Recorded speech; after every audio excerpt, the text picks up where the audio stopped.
Commissioners to order. If we could all please rise for the Pledge of Allegiance. I pledge allegiance to the flag of the United States of America and to the republic for which it stands, one nation, under God, indivisible, with liberty and justice for all. If we could remain standing for just a moment. Certainly a lot of unrest across on this planet Earth here lately, and let's just keep all the people that are having to deal with these disturbances and wars and things, keep them in our prayers.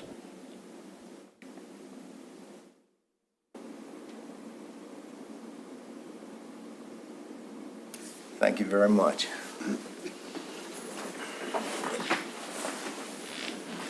We have a list of consent items. We have our regular session minutes dated September the 10th, 2024. We have our liquor minutes dated September the 10th, 2024. We have our public hearing minutes dated September the 10th, 2024. We have closed session minutes dated September the 10th, 2024. And we have our Public Works Director, Dan Matson, some HVAC replacement proposals for some various buildings that has been discussed prior to tonight. So if there's no questions, I'll entertain a motion to approve those 5 items. I'll make a motion to approve all 5 consent items as presented. Second. Got a motion and a second. All in favor say aye. Aye. Aye. All opposed? The ayes have it. Very good. And tonight we have 3 proclamations. The first proclamation is we have Beth Ann Dorman. Excuse me? Sorry, it's Carly Palmer. I'm our outreach coordinator. And I'm Katie Aaron. I'm the Well, come up and introduce yourself, darling. I'm I'm reading what I've got in front of me, Yes, so thank you. evidently things have changed. But it's it says Beth Ann Dorman, President and CEO for All Seasons. So you're here to represent. Yes, we are. Okay. Is there something you'd like to say to us before we've prepared a proclamation that we'll be reading. Mm-hmm. And if you'd like, we can have a picture taken with the Yes, proclamation and please. stuff. But if you wanted to start off by telling us a little bit about yourself and. Sure. You want to go ahead? Yeah. My name is Katie Arend, and I'm one of the assistant clinical directors at For All Seasons. I work out of the Chestertown office. First, I just want to say thank you for having us here tonight. We work for All Seasons, which is an agency that provides mental health services, therapy, psychiatry, victim and crisis support to the 5 midshore counties. We actually have an office right in Chestertown. It took me about 4 minutes to get here. We don't get a lot of referrals from the Chestertown area, although some. And so we really want to also bring awareness that we have the support in this county specifically. We also do an open access process, which has eliminated our wait list, which means that there are hours dedicated Monday through Friday for people to walk in, to sign on virtually, to receive services with no wait list. So they get seen for their mental health assessment that day. We also do a lot of community partnerships, outreach, and support. And just on a personal level, suicide is very important. Although that September is the month for suicide awareness, it's an everyday thing that we take pride in making sure we're talking about. And we encourage everyone to also have that same priority. Empathy, love, and awareness, we can do that infinitely and all the time, and it makes such an impact. Sometimes our own anxieties about saying the right thing or not saying the right thing can inhibit us from having really difficult conversations, and we just encourage you to have those conversations, to check in with people you love and know that it's okay to not be okay and that there are resources available. We all have problems, no matter where you're from or what you look like, and the more that you know that you're not alone and you matter, the more that we can stand against suicide. Very nicely said. Thank you. John, you want to read Commissioner Price will read the proclamation. My honor. Well, first off, let me thank you for everything that you do for our communities. It's very, very important to have this outreach out there for folks when they're in time of need. So I'm very honored to present you with proclamation from Kent County, Maryland. Suicide Prevention Month, no matter what, you matter. September 2024. Whereas in the United States, one person dies by suicide every 11 minutes, even though most of these deaths are preventable. And whereas in Maryland, suicide is the second leading cause of death for 10 to 14-year-olds and the third leading cause of death for 15 to 34-year-olds. And whereas more Marylanders die by suicide than by homicide every year, and whereas the suicide rate in Maryland, rural mid-shore region, is 40% higher compared to the state average, and whereas suicide affects us all, with each death by suicide affecting an average of 115 people. And whereas the economic toll of suicide on society is immense.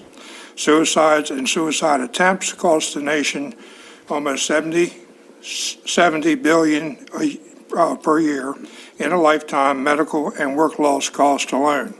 And whereas many individuals experiencing suicidal thoughts and behaviors or who die by suicide never receive effective behavioral health services for many reasons, including the difficulty of accessing the services of healthcare providers professionally trained to reduce suicide risk and the stigma of seeking treatment.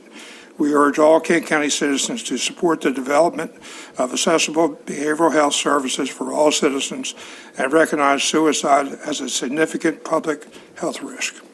Now, therefore, we, the County Commissioners of Kent County, Maryland, do hereby proclaim September 2024 as No Matter What, You Matter, Suicide Prevention Month in Kent County, and urge all citizens to actively work together for the prevention of suicide and to reach out to one another and ask, are you okay? Listen without judgment and share vital resources to promote an inclusive and mentally healthy community. Signed, the Kent County Commissioners of Kent County, Maryland, Ronald H. Fithian, President, Albert H. Nickerson, Member, and John F. Price, Member. Thank you again. Very good.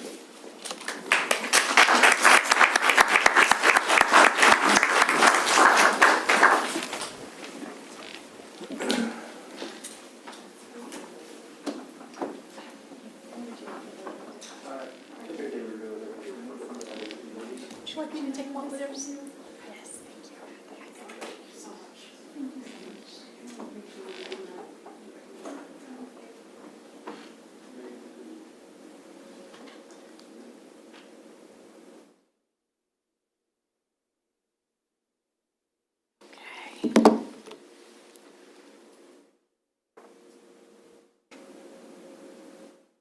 Commissioners, you can kind of look happy. I mean, you look very somber. Thank you so much. Thank you very much.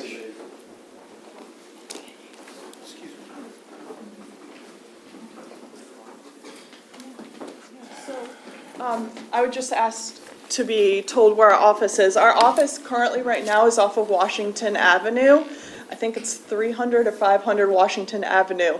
And one of the things, just to foreshadow, is we are moving downtown on High Street in the same building where the ice cream shop is to be more centrally located for the community. So that is, we anticipate later this year to do that. And you can find us on our website as well as right down by Domino's. Well, thank you again. Thank you. Thank you so much.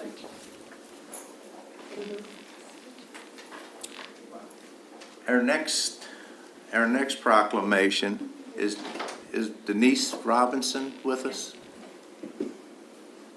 Please come forward.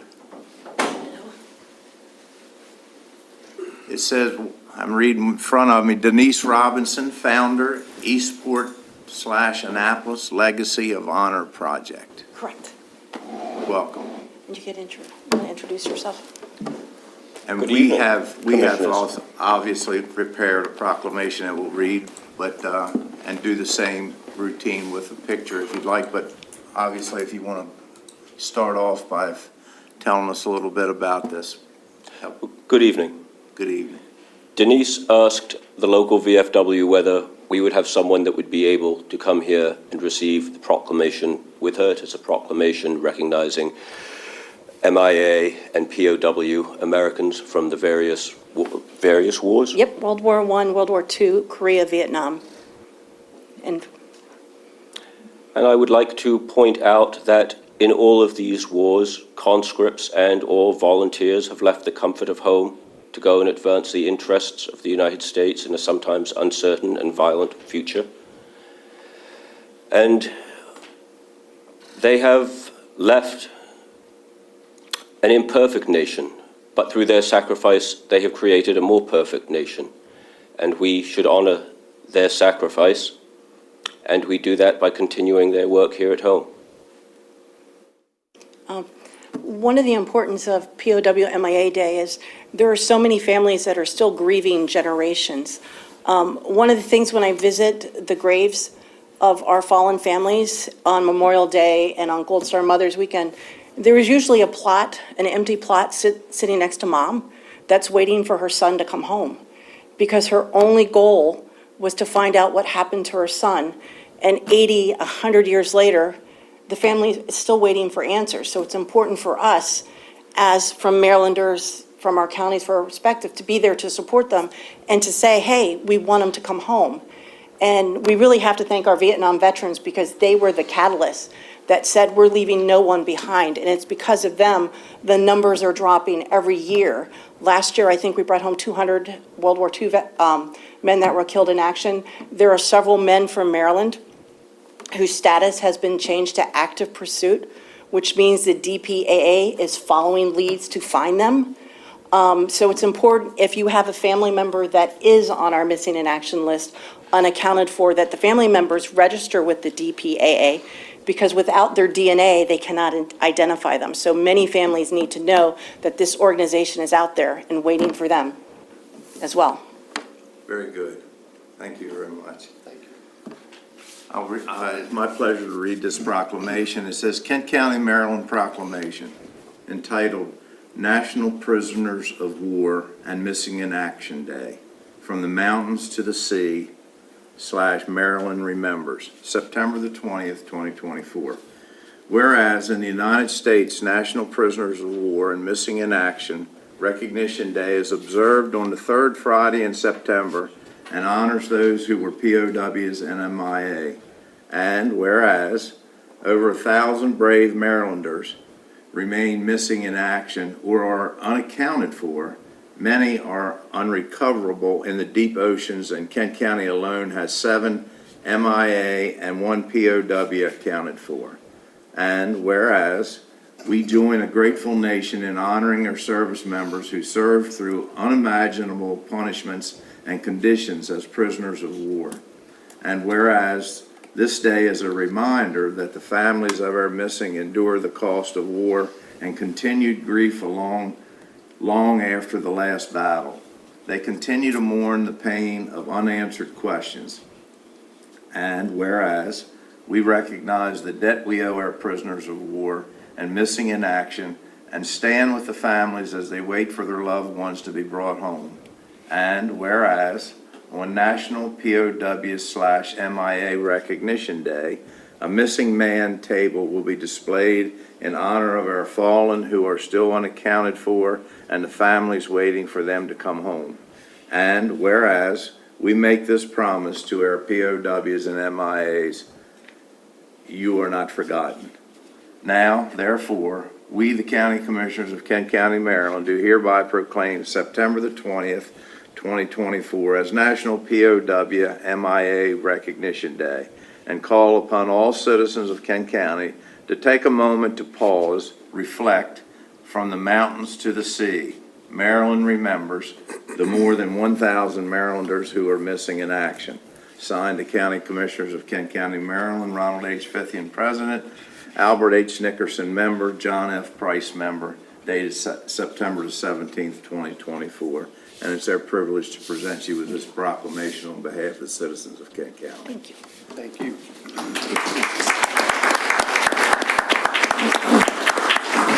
Commissioner Fithian? I'd also like, for everybody on your way out, if you didn't notice the table up right at the entryway to the building, that is the missing man table. Beautiful, thank you. Thank you.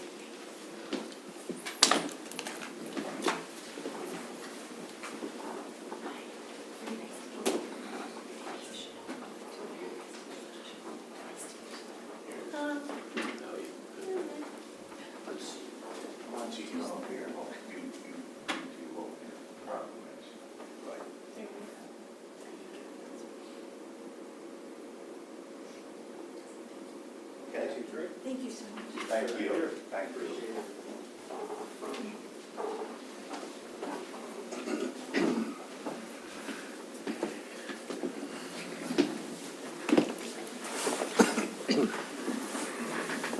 And then we have Miss Rosemary Ramsey Granillo. She's the Director of Kent County's Local Management Board. Rosemary, you want to come up and, we're here for the Hispanic Heritage Month, or Mesti Herencia Hispana, if that's even close, I'm surprised. Welcome. Thank you. Thank you. Do you want to introduce yourself? Yes. Good afternoon. My name is Marcelina, and I also member to the ENE, the community, Spanish community. So with the other group here, so we here. And we've formed a community group called ENYE to celebrate Hispanic culture and community here in Kent County. And ENYE has been able to get together over the past year and organize events for Hispanic Heritage Month. So we just celebrated our kickoff event on Saturday, where we had a potluck where everyone brought food from all different countries, and we shared that. And we also had art from students in Kent County Public Schools, our Hispanic students. And on the 28th, we're going to do karaoke night out at La Cascada Restaurant in Millington. So if you want to sing in Spanish, you're invited. And then on October 5th, we'll have a dance party, block party on Park Row by Fountain Park. And we'll have food trucks and some beer for sale and really good music. And we'll also have salsa lessons this year. So if anybody wants to learn some salsa moves, you can come at 5 o'clock for the dance party. Very good, very good. Okay. Well, we prepared a proclamation, and Commissioner Nickerson is going to read it. This is a proclamation, Hispanic Heritage Month, September 15th, 2024 to October 15th, 2024.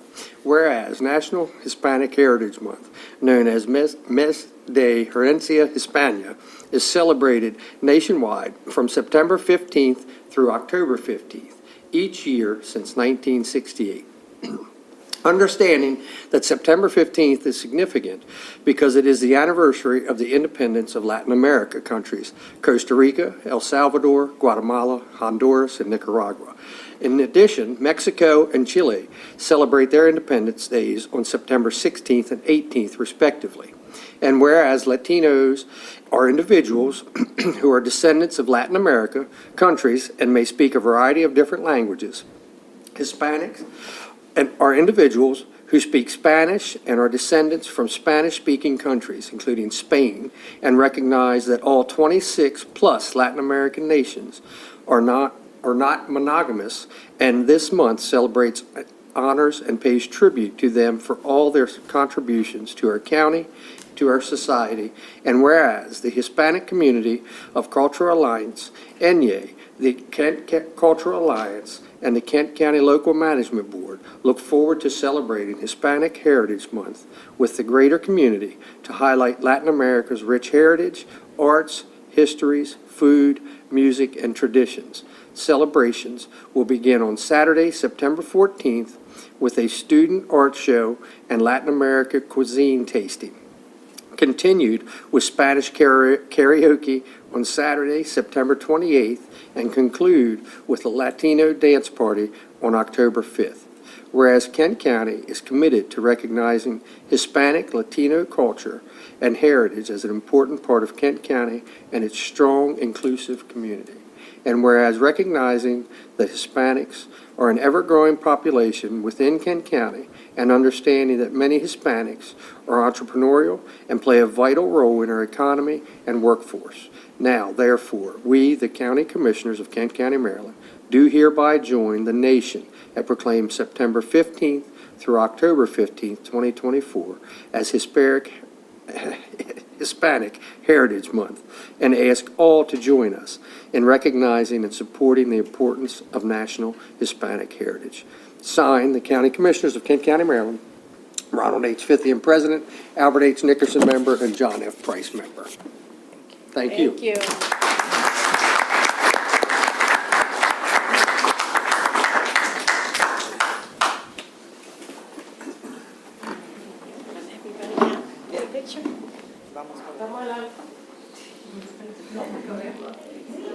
See.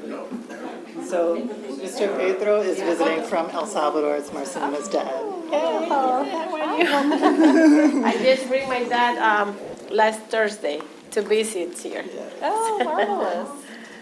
And we have a student from Galena Elementary School. Yeah. Can you use my I sure can. I can use as many as we want. No, I'm gonna get a picture.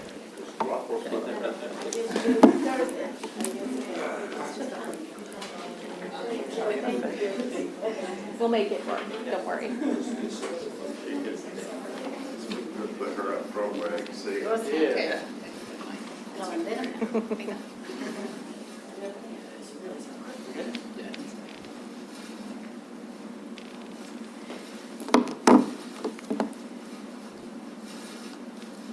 Keep smiling. Couple more. whiskey. Whoa.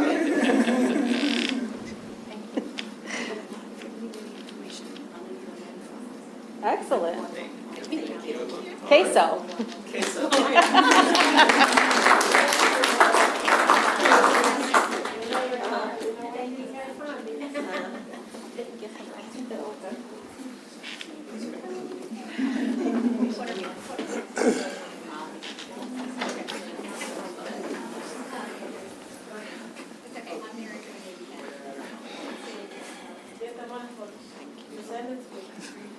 Thanks, Rosemary. All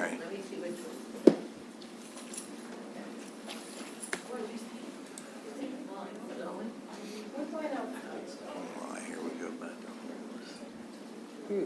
No. Oh, no.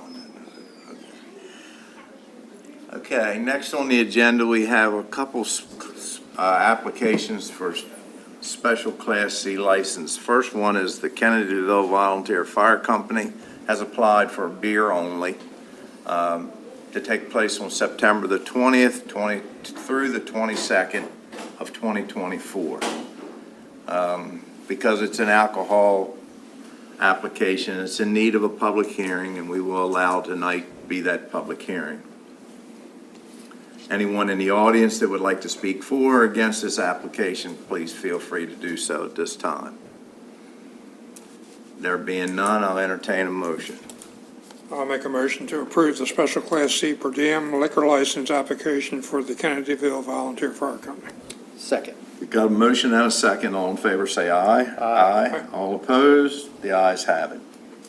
And next, we have the Kent County Bar Association has applied for a beer and wine license to take place on October the 10th, 2024.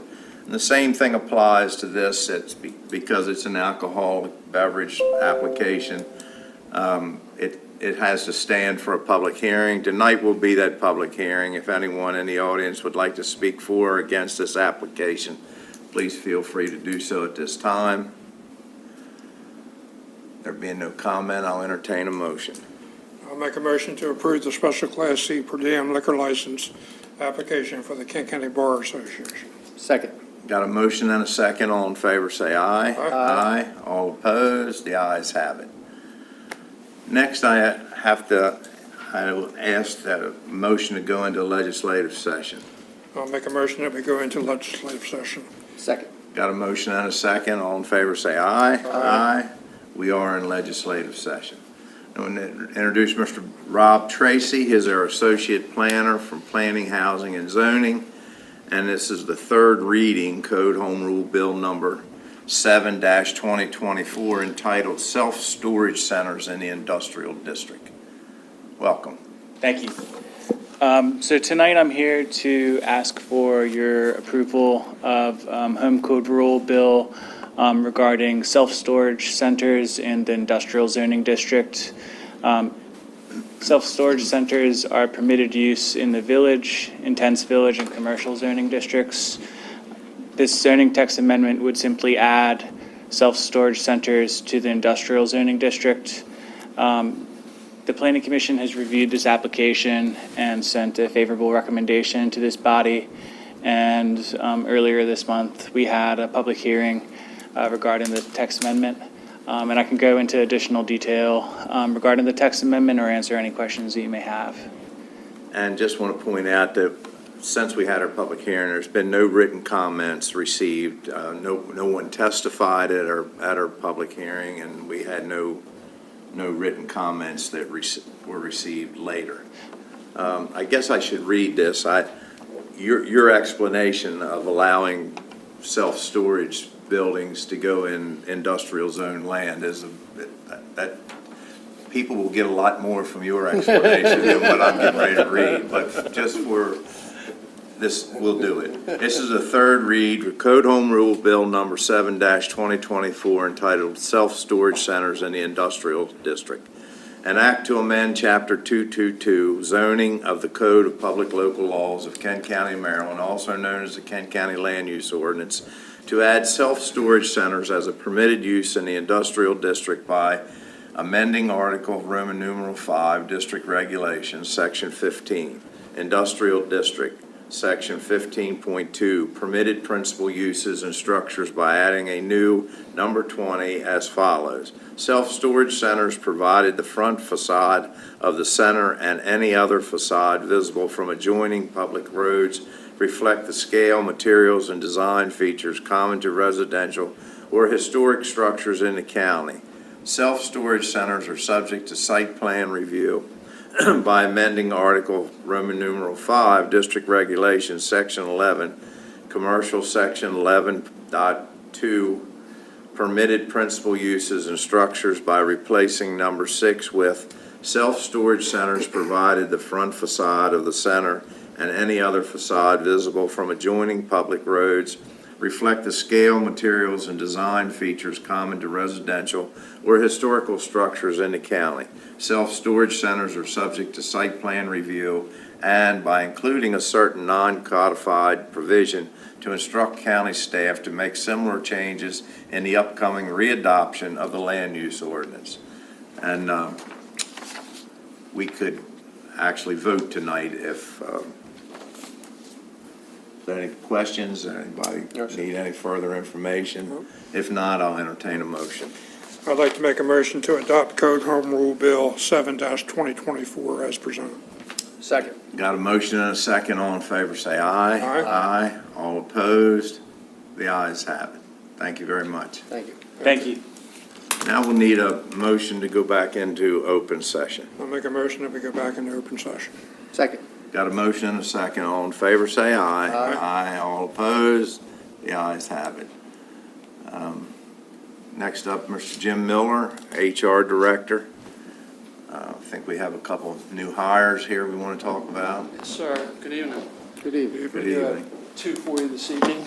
I think you have the paperwork. The first one in front of you should be the EMT full-time position. I believe you have all the relevant materials, resume, et cetera, application, et cetera.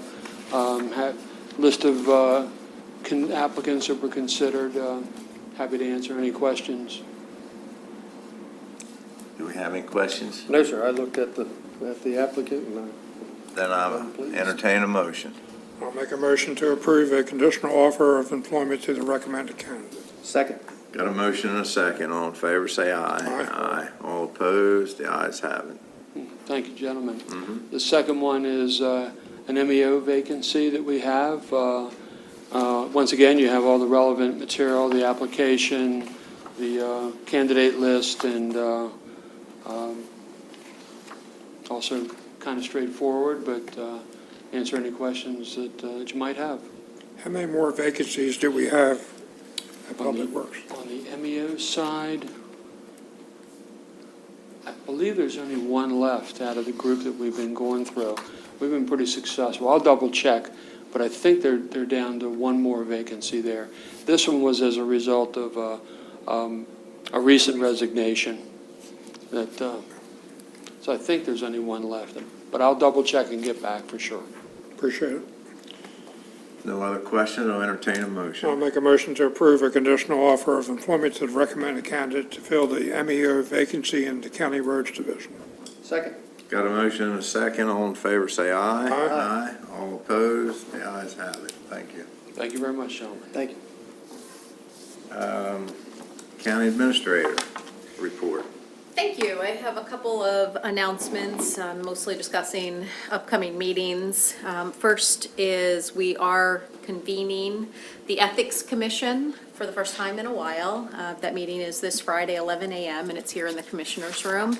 We are, among other things, are going to be discussing a proposal for a code home rule for a new ethics ordinance, which will come in front of you in the near future. That is mandated by the state. Just for clarification, there's not specific reason, there's not a case that's going to Correct. be heard. This is just That's for correct. Organizational slash. meeting, right? So second up, we do have an announcement regarding our CTP tour. This is our annual Consolidated Transportation Program tour, which basically means the Secretary of Transportation, along with several other employees of the Department of Transportation, will come in and visit us. This is a requirement in the legislature that this happen every year at this time.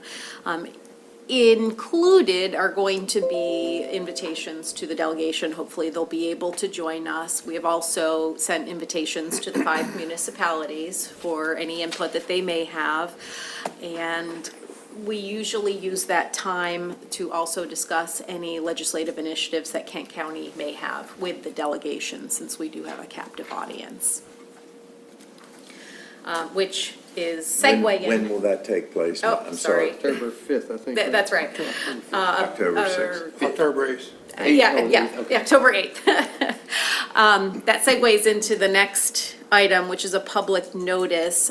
We, as of last year, started requesting that anybody that plans on submitting a legislative bond initiative to the legislature this year, that they present to the commissioners and hopefully gain a letter of support is what they would be seeking for their legislative bond initiative. And because we do have the delegation here on that same night, October 8th, this is all being rolled up into the same meeting.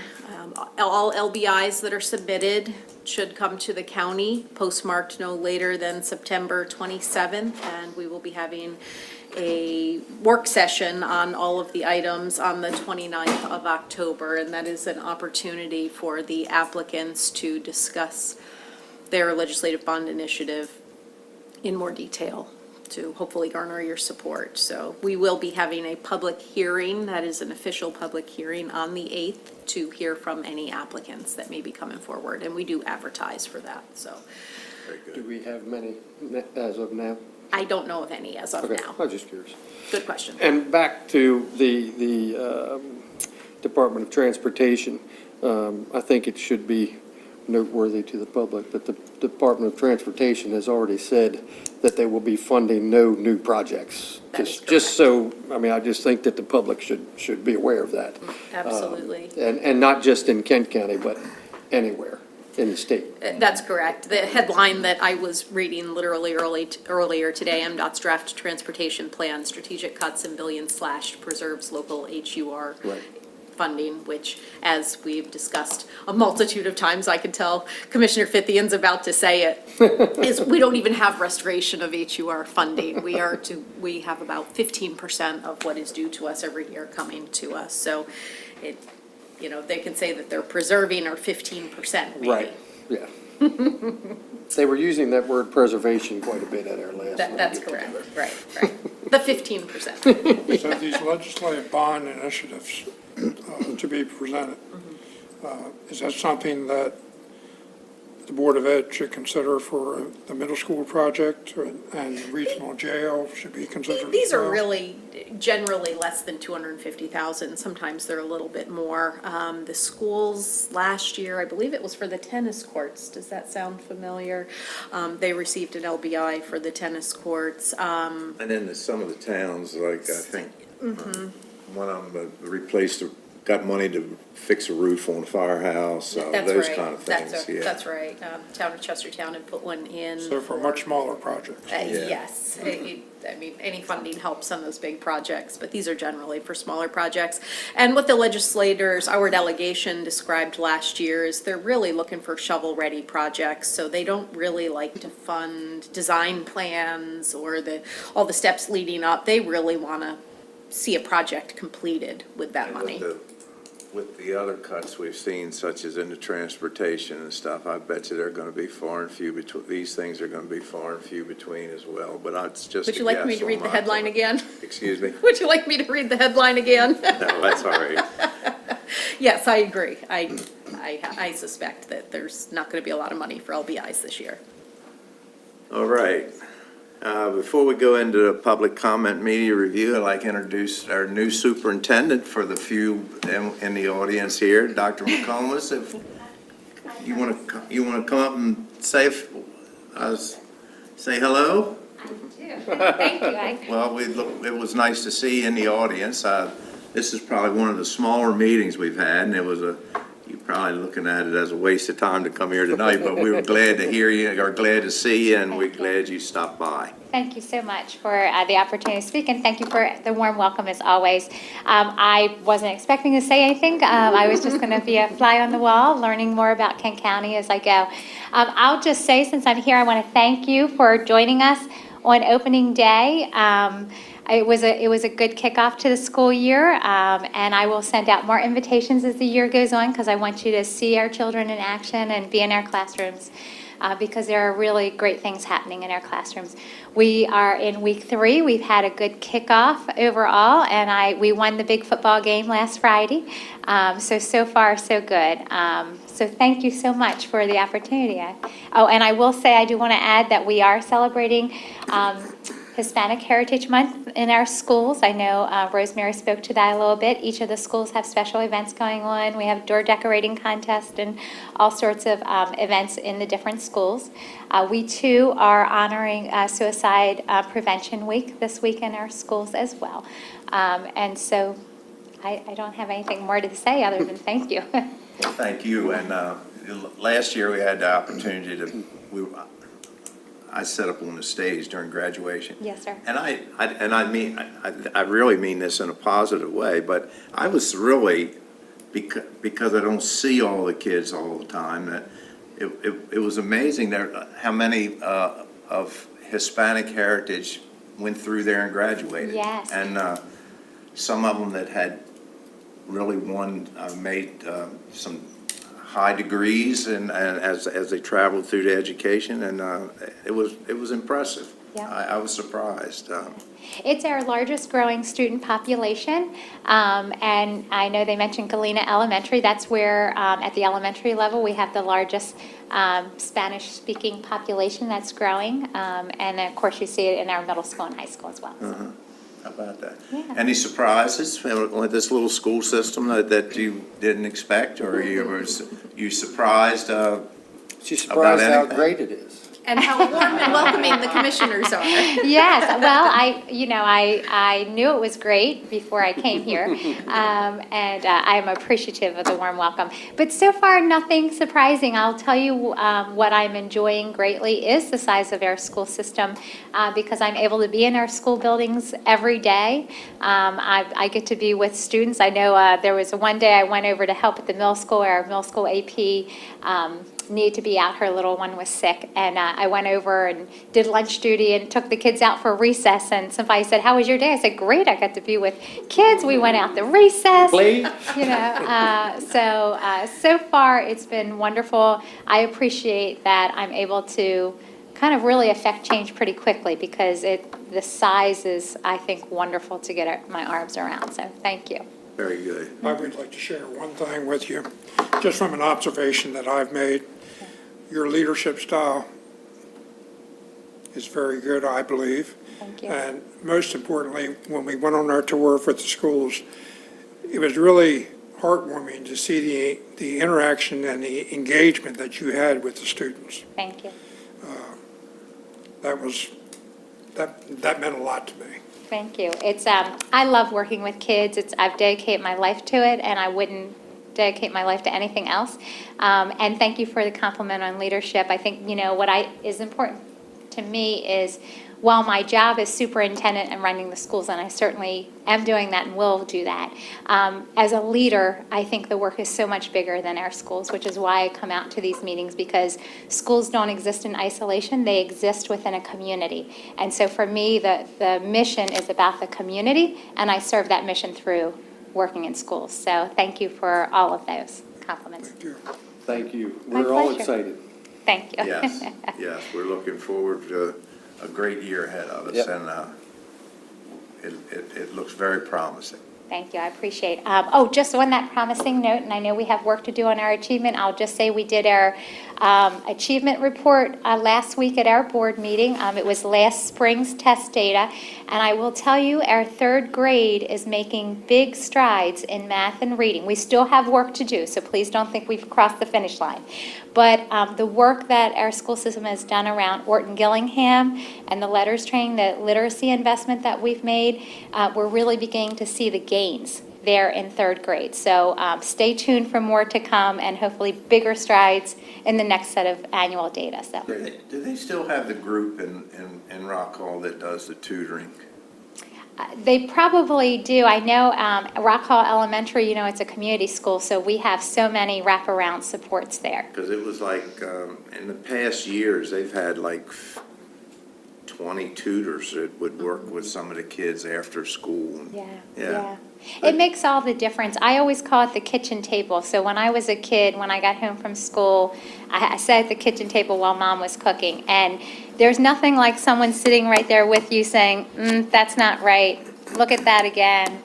You do this, I'll come back and check. And I think tutoring is, I call it the kitchen table, because it's that one-on-one opportunity, like I remember with my own mom, so. And what made me think of it, you were talking about the third grade, I think that's Yes. the grade that they Focused tutoring. on? I think so. Yeah. I'm not sure. Well, thank you again for the opportunity. I didn't intend to, but. And those teachers in the third grade were very proud of their achievement, Yes. of their students' Yes. achievement. So Yeah. I hear it all the time. Yes, sir, and rightly so. I guess I'll just close by saying, just one more thing to share today. Our fourth graders from Galena and I spent the day out on the Sultana, and what a wonderful experiential learning opportunity for our young people that we have such a strong relationship with Sultana. I know I enjoyed the day. It was much nicer than being in an office checking email to be out on the water with the children today. So again, amazing things are happening in Kent County schools, and I'm committed to making sure that people know that, see it, and get to be part of that. So Well, thank you very much. likewise, And feel free to join us any Tuesday. will do. Thank you. If I can get out of the chair here. Thank you so much. This is the part of the agenda where we have public comment or media review. Anybody want to address the commissioners for any reason? I think there's one gentleman here that wants to present an item to us for consideration. Please come forward, sir. Introduce yourself. Hi, Commissioners. My name is Crane Houston, and I've been enjoying the Chester River for about 60-some years. And I read a report online, which is published by Swimmable Shore Rivers Program. And for the August, they do it weekly, evidently. And it was on hold, I guess, during COVID for a little while, from what I can gather. But the results in August concerned me about bacteria levels in the river. And basically, there are 16 sites. And forgive me, I would have brought you a printout of this. My printer decided to die this afternoon when I was trying to get it. But I sent it to Commissioner Price, so he can supply you with it. There are 16 sites that this particular entity monitors for bacteria levels. In the last week of August, 12 out of the 16 failed. And that goes from Millington all the way to Centerville. And I find that extraordinary, particularly in light of the drought we're in, and the lack of runoff, I think, has been very significant. And certainly, I'm no expert on bacteria levels, but when you've got 3/4 of your monitoring sites in the county or on this river failing, I think it's really dramatic. And so I would just like to encourage the commissioners to delve further into this issue because that percentile is just totally unsatisfactory to me and my family, and I'm sure to you all. So particularly in light of the lack of rain. And I think that this is kind of the canary in the coal mine a little bit, in that if you don't have rain and you don't have runoff, where's it coming from? So that would be my question, and that's what I wanted to bring up to you all, because I think it's a rather significant finding. It's quite out of the ordinary. Now, so that's really what I wanted to bring up to you all and get your thoughts on it and possibly maybe take a closer look. Well, I'd like to thank you for bringing it to our attention. I do think it would be, and I was hopeful that you would have that map that we talked about this afternoon. Right. Because your theory behind that was, whether it's right or wrong, I don't know, but it made sense to me that if you were able to map out the areas that really had the high numbers, such as Broad Neck. Right. There may be a indicator there that means that maybe something's not quite right going on there. So what I suggested to Mr. Houston when we were talking is that, and I use that word "Mr." very, very carefully. As you should. Anyhow, as I suggested, that maybe we could have someone come in from Shore Rivers to maybe share their thoughts about the bacteria levels in the river, whether it's from lack of rain, the algae, or whether it's potentially something else that we're not aware of. And I think the mapping that you're talking about, if you can ever get that printer working, would be very, very beneficial to us. Well, I'm sure that they have a map of the sites that their volunteers use. They might. So I know there's 16 of them, 12 of them failed. To me, that's just such a huge issue when it comes to families and just human activity. If you've got 75% of the Chester River polluted to the point where people can't safely swim in it, to me, that's a huge issue, a very huge issue. What strikes me more than that is that if you look at the levels, the testing levels, certain areas are so much higher than others. Right. And is that maybe an area that needs some attention, or Right. or is there something going on there that we're not aware of? Right. I mean, we've always had bacteria levels in the river, unfortunately. But like you said, when 3/4 of the river fails, Yeah. that should be somewhat concerning to everybody. Right. Right. And I'd like to suggest that we give them an invite, if you all agree, to come into one of our meetings to give us, educate us. I'm sure they'd be happy Exactly, to come in. yeah. To educate us on exactly how this bacteria, actually comes about. Is it algae? Is it, or, could it be something else? Okay. Thank you. I do know that I saw in last week, they had a little bit of, they had somewhat of a fish kill over in the Patapsco River there that made the headlines. They were talking about that. It was all those menhaden, and they're generally the first ones to die because they live in such large groups, and I guess it with a lack of oxygen. But I will say, in this year, probably more crabs around than it's been in many a year, and a lot of times when you have bad water, you'll have these dead spots where you have lack of oxygen, and especially if they're trapped in a crab pot and that bad water moves in there, they'll all die because they can't escape. The others will get out of it, but if they're not trapped, then they had a fair amount of that down around the Love Point area this year. So I know that some of the crab potters, one boy had to go out and dump every one of these pots over, all crabs that died in them. So that's something that happens generally every August or something for a little while, but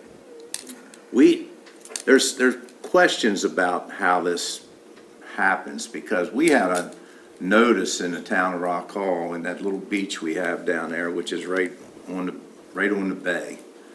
And we had no rain, like as you pointed out.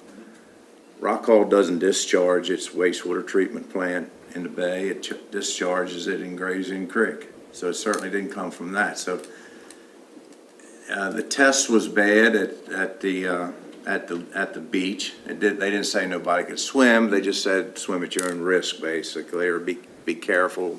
If you have open wounds or something like that, you might be a little more hesitant. But I don't know that anybody has the exact answer, because you know, if we discharged our sewage treatment facility, you could say, well, maybe it was that or something, but that's not the case. So I don't know, but It's been interesting this summer. I'm on the river 2 to 3 times a week, and I always, obviously, am looking for dead fish floating around.